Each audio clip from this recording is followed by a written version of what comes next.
হয় type C to type C না দিলে লাইটিনিং চালান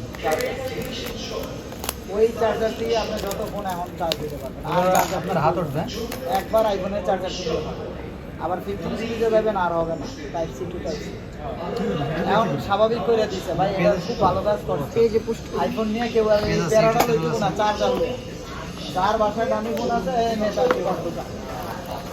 খুব প্যারা দিত ভাই প্যারা মানে ফোন ফোন বেড়ে গেলে রাত দিয়ে দৌড়া বলে আমি আলাদা একটু ঘুরে ঘুরে দেন ওপেন করেন ব্যাকসাইডে দেখেন ব্যাকসাইডটা শালা কি কত করে দিতে হবে আপনাকে ফ্রি আমি ফোন কি ওপেন হবে হ্যাঁ হয়েছে অনেক ফ্রি জায়গায় জায়গায় ফ্রি আবার জায়গায় উল্টা উল্টা কানে মিস আমার সব বুঝা সব বুঝা ভিডিও